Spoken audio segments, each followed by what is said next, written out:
Vous êtes dans le grand direct sur L'Aimant Bleu. On aborde à présent un thème qui vous touche tous ou qui vous a touché à un moment ou à un autre de votre vie. Ce thème, c'est celui de la douleur. La douleur qui fait suite à une opération, mais aussi avec celle avec laquelle on doit vivre au quotidien. Alors depuis maintenant 10 ans, les HUG luttent contre la douleur vécue par leurs patients.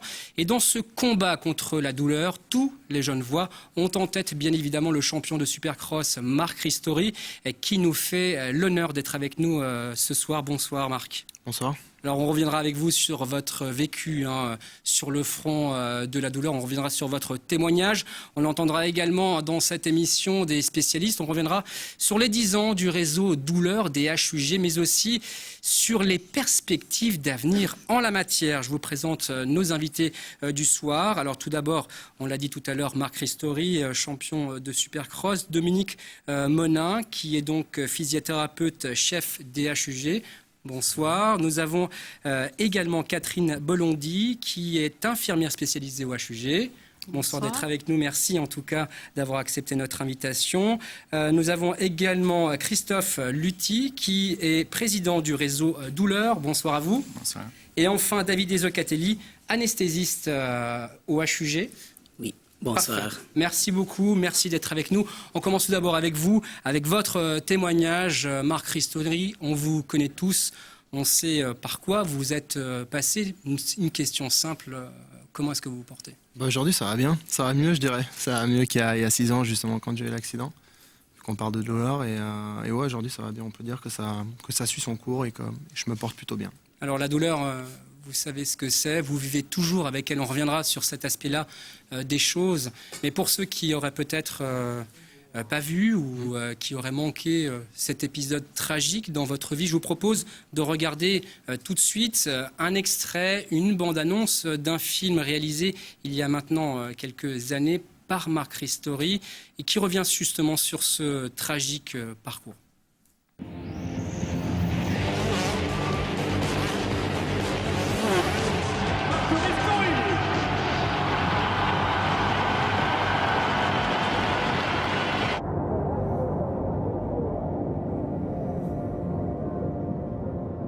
Je savais pas si j'avais mes jambes qui étaient sur ma tête, si elles étaient à droite, si elles étaient à gauche, si j'étais coupé en deux, quoi. C'était pas normal de rentrer avec Marc avec un fauteuil plutôt qu'avec une moto. C'était pas normal. La force qui est dans tes jambes là, sur ma chaîne, t'évolues combien à peu près?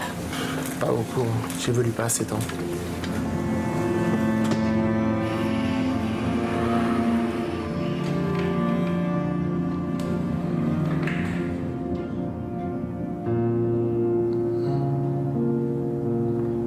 Et entre le mois d'octobre l'année passée et aujourd'hui, il n'y en a malheureusement pas d'évolution. Ouais.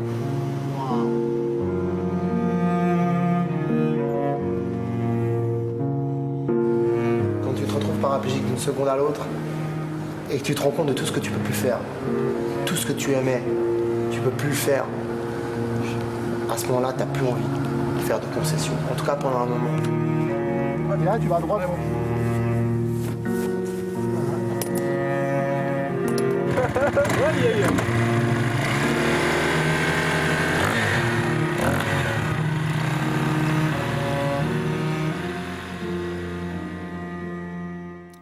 D'une seconde à l'autre, c'est le titre de ce film. On vous voyait la tête baissée, ça fait toujours quelque chose de voir et d'entendre ces images. Ouais, c'est toujours bizarre de revenir en arrière comme ça. C'est pas quelque chose que j'apprécie forcément, on va dire. En tout cas, au début, maintenant, ça commence à aller mieux. Mais c'est vrai que c'est des moments de ma vie que j'avais, entre guillemets, occultés. Donc voilà, l'avenir est devant. Mais on va dire qu'aujourd'hui, ça va. Ça me pose pas de problème d'en parler. Et c'est pour ça aussi qu'on a fait le film. C'est pour que ça serve peut-être, qu'on laisse une trace et que les gens prennent un peu plus conscience de ce qu'est la douleur et du parcours d'un accidentier, entre guillemets, que ce soit en sport ou autre. Alors justement, cet accident à Palexpo, lors de ce Supercross, on revient dessus, peut-être sur ces images que l'on a vues à l'instant tout à l'heure, où tout bascule, parce que ce film, il porte bien son titre, d'une seconde à l'autre. Qu'est-ce qui se passe, Marc Ristori, à ce moment-là, et de quoi vous vous rappelez? Alors, ce que je me rappelle de tout. Donc il y a eu le moment de la chute. Après la chute, je sentais plus mes jambes. Donc, pour moi, j'étais paraplégique. C'est la première chose que j'ai dit. J'ai dit la personne qui est venue vers moi, du staff médical, je suis paraplégique. Et après ça, vraiment une vive douleur. Mais quand je dis une vive douleur, c'est vraiment quelque chose une douleur dans la poitrine qui était impressionnante. Et j'avais tellement mal que je disais justement au staff, je disais mais donnez-moi quelque chose. Et il m'avait donné une dose de fentanyl. Donc il y a un dérivé de morphine, vous me dites si je me trompe. Et en fait, il ne pouvait pas me donner plus parce qu'il fallait qu'il me garde éveillé. Donc mais je leur disais, mais donnez-moi quelque chose parce que là, je ne peux vraiment plus. Puis je commençais à trembler sur la table sur laquelle j'étais. Et ça a duré pendant presque 8 jours, ça a été comme ça. J'étais en semi-éveillé, on va dire. Et je me suis vraiment réveillé au centre suisse des paraplégiques à Notteville, donc 8 jours après. Mais c'est vrai que pendant ces 8 jours, j'ai des flashs. Et j'avais tellement mal que fallait qu'on me... J'étais un peu shooté, entre guillemets, quoi. Donc voilà, les souvenirs que j'ai des 8 premiers jours. 8 jours de douleur intense, on a tout fait pour vous soulager. Mais au final, une douleur très très forte. Ouais, c'était difficile à décrire vraiment la douleur que j'avais. J'avais vraiment mal, quoi. Tout simplement, j'avais mal et puis j'arrivais pas à rester éveillé. Il fallait qu'on me donne quelque chose, quoi. Fallait qu'on me donne quelque chose. On me disait mais là on a déjà donné beaucoup, donc après j'étais plus conscient en fait. Donc du moment que j'étais plus conscient, ce qu'on me donnait, ce que j'avais, ce qui se passait, je me souviens plus en fait. Il y a plein de choses que je me souviens pas de ces 8 jours en fait.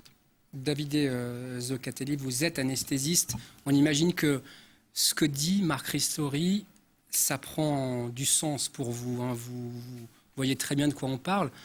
On ne peut pas soulager davantage ce type de cas avec ces personnes qui sont atteintes comme l'a été Marc Ristori? Son cas est un cas particulièrement traumatique. Il y a eu l'accident, il y a eu cette souffrance extrêmement intense, immédiate de plus pouvoir bouger les jambes. Mais c'est vrai aussi qu'il y a eu une lésion vertébrale. En tout cas, on pourrait associer ce qu'il a vécu aussi à une opération, une grande opération avec une atteinte corporelle significative. Et puis, c'est vrai qu'on peut utiliser toute une palette de médicaments, des morphiniques, comme il mentionnait, comme le fentanyl, c'est un morphinique extrêmement puissant, mais parfois même avec des doses très, très élevées d'opiacés, la douleur, qui est un phénomène quand même, on le rappelle, très, très, très complexe. Hein. Ça touche aussi nos émotions, nos affects, notre vécu. Parfois, disons... malgré des doses de morphine extrêmement puissantes, on n'arrive pas vraiment à la contrôler. Donc, on peut déjà essayer d'associer d'autres types de substances qui travaillent de façon, comme on dit, synergique, qui travaillent ensemble pour essayer de soulager la douleur. Moi, avec mes lunettes d'anesthésiste, je peux aussi imaginer des techniques un peu plus invasives à pommeler, mais vous savez ce que c'est, une péridurale, hein, un petit cathéter où on peut injecter des anesthésiques locaux qui vont endormir un tout petit peu la région atteinte. Par exemple, quand on est confronté à un cas comme ça, on essaie de faire travailler plusieurs techniques anesthésiques en même temps, tout en sachant que ce n'est pas l'anesthésie seule qui va pouvoir résoudre un problème comme ça. Il y a toute une autre série de spécialistes qui doivent, et probablement même plus importants que l'anesthésie, qui doivent contribuer à résoudre ces problèmes qui sont difficiles. Alors Marc, justement, 8 jours se sont écoulés lorsque l'accident s'est produit. Comment est-ce que la suite s'est-elle passée? Comment est-ce que ça a évolué? Comment le physique a évolué par la suite? Parce que on se rappelle, on vous avait entendu dire que vous vouliez revenir, on sentait que le combat était commencé. Comment ça s'est développé par la suite? Alors quand je suis arrivé à Notteville, je suis resté 2 jours dans la chambre, en attendant pour diverses choses. C'était par rapport aux bactéries et tout, parce que c'était leur protocole. Donc pendant 2 jours, j'ai pas pu sortir. Ensuite, on m'a mis pour la première fois dans une chaise. Et là, le premier jour, j'ai pu rester une demi-heure dans la chaise. Après, on a pu augmenter chaque jour. Puis j'ai commencé le protocole, rééducation, apprendre à faire les soins, apprendre à faire différentes choses. Donc c'est clair que moi, j'avais envie, de par mon passé de sportif, envie de travailler le plus possible en physiothérapie. Mais là, je pouvais faire qu'une demi-heure par jour de physio, alors que je voulais faire plus. Et parce que dans ma tête, c'était clair que pour moi, je voulais avancer et puis je voulais remarcher. Donc quand on m'a dit, voilà, il y a des possibilités de pouvoir récupérer dans un tel laps de temps, je me suis dit, bah, je vais mettre toutes les chances de mon côté pour essayer de récupérer. Mais c'est vrai que là-bas, c'était très protocolaire. Ça veut dire que pendant, voilà, il y avait une demi-heure par jour. Dans ces une demi-heure, je pouvais faire tel exercice. Mais ce qui est juste aussi, parce que j'avais quand même une opération justement des vertèbres. On m'avait fixé 4 vertèbres. Donc il fallait quand même laisser le temps. Je veux dire, le temps fait que ça se reconstruise aussi. Je veux dire, faut quand même pas bâcler ça. Et voilà, donc j'ai fait ma rééducation pendant 3 mois à Netteville. Et ensuite, je suis parti à Sion pour continuer ma rééducation. Et je suis resté 3 mois et demi, 4 mois aussi en attendant que mon appartement soit adapté pour que je puisse vivre correctement. Donc il y a eu presque 6 mois de centre hospitalier. Et là aussi, la douleur, elle reste présente de manière continue pendant toute cette période? Alors elle évolue en fait, parce qu'au départ c'est vraiment une douleur, on va dire sur l'endroit, donc c'est vraiment au niveau de la poitrine que j'avais mal, parce que le reste du corps je le sentais pas, donc c'est comme si, je sais pas, comme si elle était recentrée à cet endroit-là. Et ensuite il y a plein de choses, parce que le corps change, le corps de paraplégique fonctionne différemment que le corps d'une personne dite valide, donc il a fallu que j'apprenne à connaître mon corps. Je regarde tout le temps s'il n'y avait pas un problème d'escarre ou ce genre de choses, que je revois toute mon alimentation parce que la digestion est différente, donc il faut vraiment tout réapprendre. Et par rapport à ça, on a plusieurs médicaments à prendre au départ, comme le Lioresal, c'est un antispastique. Vous me dites si au niveau des termes je dis des bêtises. Et donc c'est un décontractant musculaire. Donc au début je prenais une dose qui était assez forte, mais ça m'endormait beaucoup. Et petit à petit, j'ai pu réduire ces doses de médicaments pour aujourd'hui pratiquement plus rien prendre. Mais c'est vrai qu'il faut apprendre. Il faut apprendre de soi, il faut voir comment on réagit par rapport à tout ça. Reprendre une activité physique, mais pas trop non plus, parce qu'il ne faut pas non plus se faire du mal. Ce que je veux dire, c'est qu'il faut y aller progressivement. Donc il y a beaucoup de gens autour de nous, justement, les infirmières, les physios, pour nous aider justement à prendre le bon chemin et puis à nous conseiller correctement pour évoluer de la meilleure des manières. Alors justement, infirmière, physio, on parle bien évidemment de vous, Dominique Monin, et de vous, Catherine Bolondy. Dominique Monin, vous êtes physiothérapeute chef au HUG. Le cas de Marc Ristori est assez emblématique, mais pour vous, ça reste...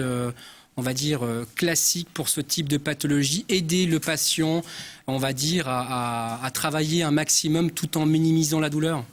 Oui, tout à fait. Pour nous, c'est vraiment important de connaître quelle est la douleur qu'a le patient en permanence ou quasi en permanence, comme on l'a évoqué avant, de manière à pouvoir prendre contact avec les médecins pour savoir quelles sont les conditions dans lesquelles le patient pourra arriver pour être de manière optimale à son traitement, pour que la demi-heure qui a été évoquée avant puisse être vraiment une demi-heure utilisée à plein. Donc il est important que le patient ait une médication optimale pour arriver en... Comment on détermine les limites?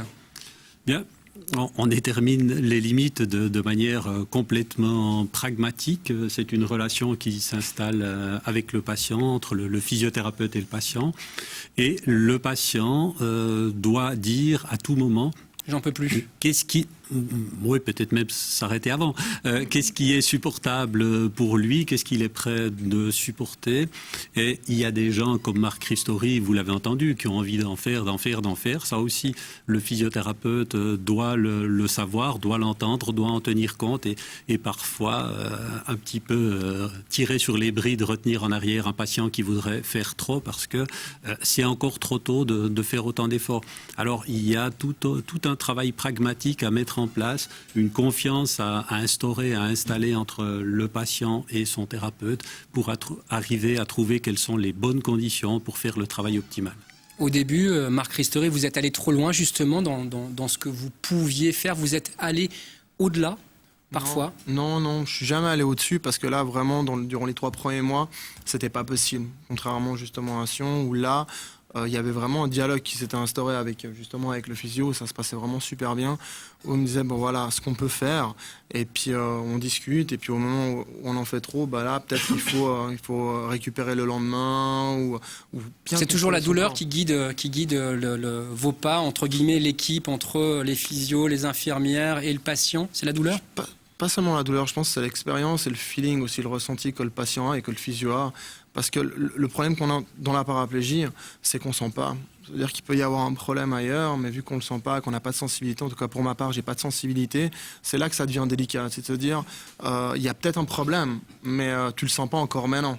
Donc, il faut que demain, tu sois bien pour pouvoir continuer à bosser de la meilleure des manières. Mais c'est vrai que le problème qu'il y avait plus à notre ville, c'était protocolaire. Ça veut dire que c'était une demi-heure et plus, c'était pas possible. Et pour diverses raisons, on ne pouvait pas travailler seul, par exemple. Moi, c'est quelque chose que j'ai toujours eu l'habitude de bosser. Ça veut dire que si un physio me donne des exercices à faire, je peux les faire passivement chez moi. Là, en l'occurrence, c'était pas possible. Donc, il y a cette différence. Mais j'ai jamais été au-delà, en fait, de ce que je pouvais faire. Parce que j'ai jamais eu, heureusement d'ailleurs, de problème après l'accident, dû à un excès de travail, par exemple. Mais comme vous l'avez dit avant, c'est important au départ. Il ne faut pas non plus brûler les étapes. Il faut bien comprendre qu'il y a eu une lésion importante. La moelle épinière, il faut quand même stabiliser la fracture. Il y a une opération derrière, donc il y a la consolidation aussi. Il y a quand même du métal dans le corps, donc il faut quand même y aller cool, quoi. Alors justement, Catherine Bolondy, on l'a vu, hein, il y a toute une équipe. Hein, c'est d'ailleurs, on en parlera dans quelques instants, le but de ce réseau douleur qui a été mis en place au HUG. Ce sont des équipes interdisciplinaires qui travaillent pour remettre le patient au centre des préoccupations, accompagner également les patients avec les physios, les médecins et les anesthésistes. C'est ça le réel enjeu. Exactement. Et puis l'infirmière et les infirmières, les aides-soignantes sont au lit du patient 24 heures sur 24, se relayent et donc c'est elles qui vont accueillir la plainte, la transmettre et établir un lien aussi entre les différents professionnels. Donc il y a toute l'importance d'évaluer cette douleur précisément. On utilise des outils d'évaluation de façon à pouvoir transmettre cette douleur et documenter afin qu'on puisse suivre les différentes équipes, les différents professionnels qui se relayent, sachent un petit peu d'où on est parti, comment ça va, qu'est-ce qui s'améliore ou pas. Alors justement, on vient avec vous, Christophe Luthi, et vous êtes donc le président du réseau Douleur qui fête ses 10 ans cette année. Puisque ce service a été créé en 2003. C'est vraiment ça, initialement, l'objectif. C'est de mettre ensemble toute la chaîne, on va dire, des soins pour créer quelque chose d'interdisciplinaire et de remettre le patient au centre. C'est ça qui fait aujourd'hui que les soins sont efficaces et que la lutte contre la douleur est efficace. Oui, alors, en la matière, il faut se garder de tout positivisme. Enfin, on voit combien elle reste inscrite souvent, hein, la douleur dans le trajet, le parcours médical de ceux qui se frottent à la médecine. Mais on aurait fait de vous un excellent apôtre. Des missions du réseau douleur, c'est ça, c'est mettre ensemble, faire partager, en particulier pour une institution comme la nôtre, des services qui ont des pratiques très différentes, qui rencontrent des patients dans des contextes aussi de soins très différents, leur faire partager les problèmes, voir comment on peut mieux y répondre. Et l'expérience qu'on vit au quotidien, c'est que ce qui peut être fait dans un service d'urgence pour améliorer la douleur, souvent peut être transposé dans d'autres secteurs et inversement. Et ça, c'est notre rôle central. Quels sont les progrès qui ont été réalisés en 10 ans sur le front justement de la lutte contre la douleur que peuvent vivre les patients en milieu hospitalier? Je crois que les progrès sont à la fois nombreux et insuffisants. Ce que vous dites, Marc le souligne aussi. On voit que de nos jours, encore une fois, la douleur, elle reste inscrite. Il n'est parfois pas possible de faire tout disparaître. Encore peut-on aujourd'hui, je crois, beaucoup plus efficacement mettre en œuvre des stratégies qui interviennent à des niveaux différents. Le docteur Zoccatelli en parlait, les soins infirmiers, les physios, tous participent à des parties de réponse qui permettent de mieux, je pense, soulager, prendre en charge ce problème. d'énormes progrès ont été faits du côté de l'information du patient, de sensibiliser les soignants pour une meilleure documentation tout au long du trajet médical. Parce que c'est ça justement qui est important, c'est aussi la communication, l'explication. Vous deux pouvez peut-être en parler, vers le patient, vers Marc par exemple, pour expliquer ce qui se passe. Notre intellect nous permet de mieux accepter du coup la douleur. Tout à fait, chaque expérience est particulière, hein, donc l'important c'est aussi de s'enquérir de quelle est l'expérience de cette personne qui vit la douleur et quelles sont ses suggestions, vraiment établir un réel partenariat avec la personne parce qu'elle a peut-être aussi, elle expérimente des choses, elle sait ce qui va soulager ou le sens qu'elle donne à la douleur. Et là, je crois qu'on fait vraiment des progrès en essayant de faire vraiment avec les personnes et une singularité de chacun. Marc Ristori, c'est pas des mots jetés en l'air, ce qu'on dit là. C'est vraiment la relation qui s'instaure avec justement le patient, les infirmières et la physio. En tout cas, moi, ça s'est vraiment super bien passé. J'ai eu énormément de chance avec mon infirmier et ma physio. Il y a eu un super bon contact, il y avait vraiment une belle communication entre nous trois. Et c'est vrai que ça m'a permis, moi, d'évoluer vraiment de la meilleure des manières et de pouvoir être autonome, entre guillemets, le plus vite possible. Et après, de pouvoir aussi, comme je disais, faire un maximum d'efforts physiques, ce qui me permettait de baisser, par exemple, mes médicaments. Il y a une douleur que j'ai aujourd'hui, c'est ce qu'on appelle les douleurs fantômes. J'ai énormément de brûlures encore aujourd'hui. C'est vrai que plus je fais des activités physiques, moins j'ai de douleur, en fait. Donc ça fonctionne pour moi. Après, malheureusement, il y en a qui ne peuvent pas faire d'activité pour diverses raisons. Mais pour ma part, c'est une information. Peut-être que cette information peut amener elle peut être pour quelqu'un d'autre. Donc en tout cas, ça a fonctionné comme ça. Maintenant, c'est vrai qu'on en discute avec les gens qui sont autour de nous et puis on voit ce qui peut être intéressant, une piste peut-être à prendre et c'est le but à la fin, c'est ça, c'est qu'on apprenne, quoi, tout simplement. David Ezoccatelli, les substances, on imagine qu'en 10 ans, les substances ont évolué, mais pas forcément, c'est plutôt comment on s'en sert? Alors, c'est plutôt comment on s'en sert. Moi, je pense qu'on peut toujours mentionner les paracétamol, les anti-inflammatoires comme le Brufen, le Ponstan ou la morphine ou toute une autre série de dérivés morphiniques. Mais je pense que là, dans la prise en charge de la douleur, et l'exemple, M. Ristori le montre vraiment très bien, c'est l'information aussi tout au début de l'émission, comme vous disiez, que le corps d'un paraplégique change, il y a des modifications qu'il faut appréhender. Ça, c'est déjà ce que vous dites, on voit que vous avez une compréhension très, très minutieuse de ce qui se passe, que aussi une stratégie a été discutée, puis adaptée, taillée sur mesure pour vous, parce que je pense aussi la douleur, c'est quelque chose qu'il faut traiter individuellement. Chacun de nous est différent. C'est un phénomène complexe qui touche tous les niveaux. Donc, il n'y a pas que les substances vraiment qu'on a appris à peut-être à mieux utiliser, à mieux doser, etc. au fil des 10 dernières années. Mais je pense que vraiment l'important, c'est la multidisciplinarité et le fait d'avoir un traitement qui est le plus possible individualisé. Christophe Lutti, on arrive bientôt au terme de cette émission. Un mot peut-être sur l'avenir. Sur le front de la lutte contre la douleur, quelles sont les perspectives d'avenir sur les 10 ans justement à venir, puisque vous fêtez les vôtres, les 10 ans de cette unité? Alors, moi, je m'exprimerai surtout en termes organisationnels. Où il y a d'autres personnes qui sont des spécialistes de la prise en charge de la douleur ici autour de cette table. Et je crois que l'enjeu, ça va être d'arriver à assumer la technicité de la médecine de demain, la multiplicité des intervenants, les situations souvent complexes qui peuvent parvenir ou franchir les portes de l'hôpital.